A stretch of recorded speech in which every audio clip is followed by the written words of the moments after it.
Landscape is our inheritance, and yet it is a legacy that we all too easily take for granted.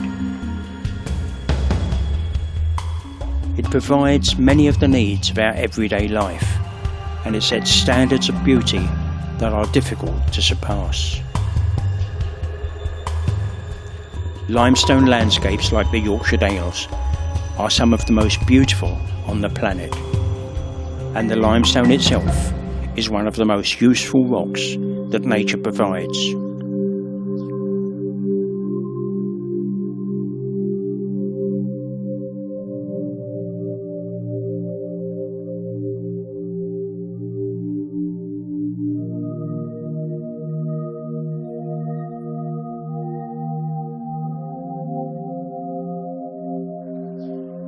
Many people enjoy the limestone scenery, but how many stop to consider, how did it get to be this way?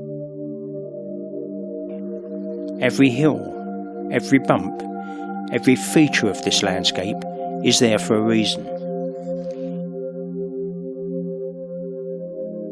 If we could only read it, everywhere there is a story of life and death, generations that have come and gone, drought, flood, huge ice sheets covering the land, and changes of climate ranging from Arctic to tropical.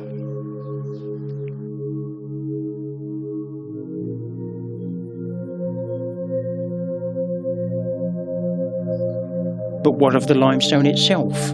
What is it? Where did it come from?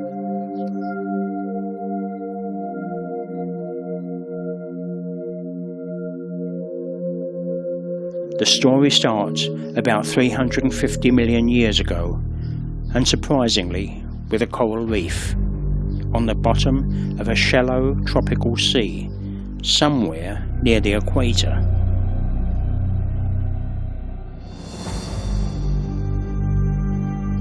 Coral is a living creature, not a plant as it may first seem.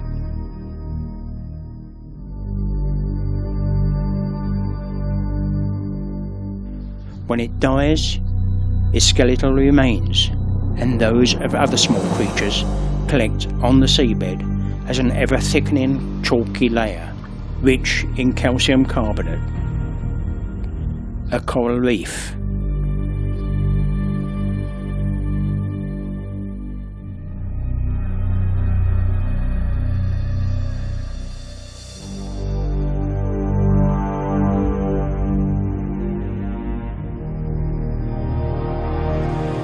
But how could this possibly be related to this hard limestone rock thousands of miles further north and far above sea level? Certainly, when scientists first came to realise that these shapes they found in the limestone were actually fossils, the imprint left by creatures called crinoids, which once lived in a shallow tropical sea, it must have been hard to believe. But any doubt went when other fossils in nearby beds were clearly seashells.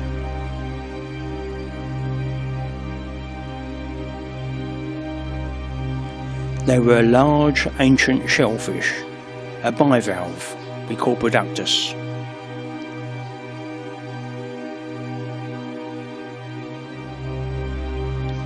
Similar sea conditions exist today, such as here on the coast of Kenya, or most famously on the Great Barrier Reef of Australia, but in far warmer climates than here in the Yorkshire Dales. How could that be? As our knowledge of the Earth has increased, these puzzles have become easier to unravel. We now understand that the land masses on which we now live were once very different to the way they are now. The circle shows where the area that would one day be the British Isles was calculated to be at that time. What had once been a single large continent was breaking apart and drifting slowly northwards. The land masses were sometimes colliding, putting enormous pressures on the rocks, causing volcanic eruptions, earthquakes, and thrusting upwards huge mountain ranges. Over millions of years, the shape of the continents as we now know them started to emerge.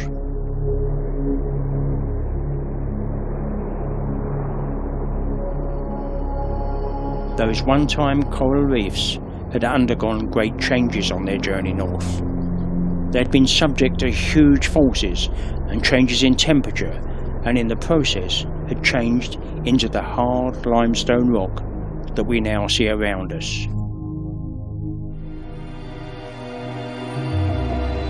The evidence suggests that the limestone was laid down near a huge river delta. Beneath the sea lay the remains of an ancient mountain range. The highly folded rocks had been heavily eroded and worn down to a rounded block that rose steadily from north to south, with a fairly steep escarpment at the southern end. We call it the Asquith Block. It was onto this base that the chalky remains of those ancient sea creatures were deposited.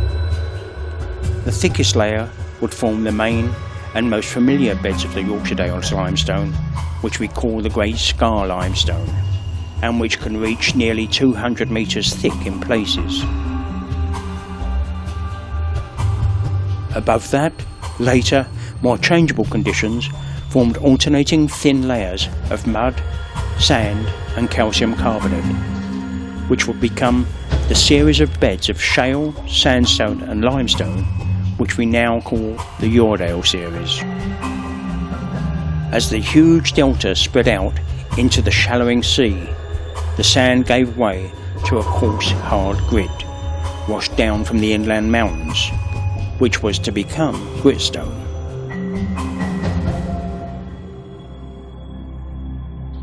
And so, from these layers, the building blocks of the Yorkshire Dales landscape were laid down, there beneath that tropical sea, some 350 million years ago.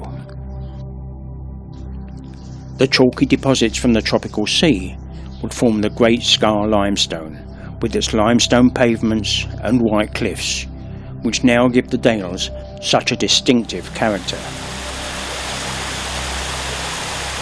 Above it, we find the more thinly bedded Yoredale series, which in the more northerly dales become the dominant rocks. The grit became gritstone, but it has largely gone from the southern dales and only remains as a cap on top of the high peaks like Pennygent and Ingleborough. However, once these rocks were thrust high above sea level and transported halfway across the globe, the work of creating these familiar landscapes had just begun. The rocks were only the foundation, but the sculpting of the landscape had hardly started. Here at Helwyth Bridge, the horizontally bedded Great Scar Limestone can clearly be seen lying uncomfortably on the older, steeply bedded Silurian slates of the Asquith Block. At the steeper edges of the block, to the south and to the west, the upper beds, as they became lifted up, were put under great pressure. Great fractures appeared, allowing the rock beyond the Asquith Block to settle downward in a series of steps. Some of those steps can still be seen. Today, the Craven Fault at Giggleswick Scar still marks a dramatic change in the landscape at the southern limit of the Yorkshire Dales National Park.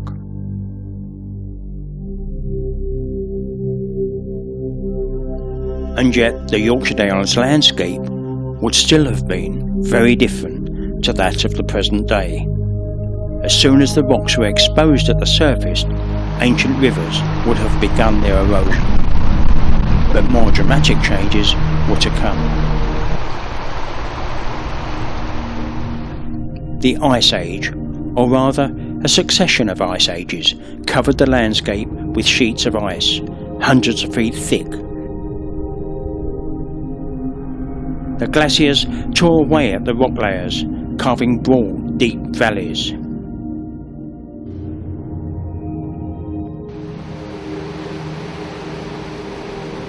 As the climate warmed, the melting water continued the job, carving deep-sided gorges. The landscape changed dramatically.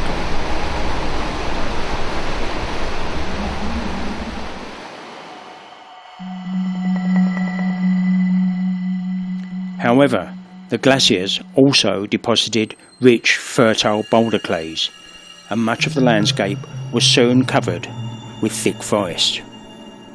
Then another force soon came onto the scene. Man. He needed wood for his houses, boats and fires. He cleared great tracts of land to grow crops and to graze his animals. He built walls and introduced sheep to the hillsides. They would prevent any chance of the forest regenerating by eating away the saplings as soon as they appeared. The now familiar open landscape was soon established, but man's impact didn't end there. He built roads and cities, which created an ever-increasing demand for rocks and minerals. Limestone was suddenly a valuable commodity.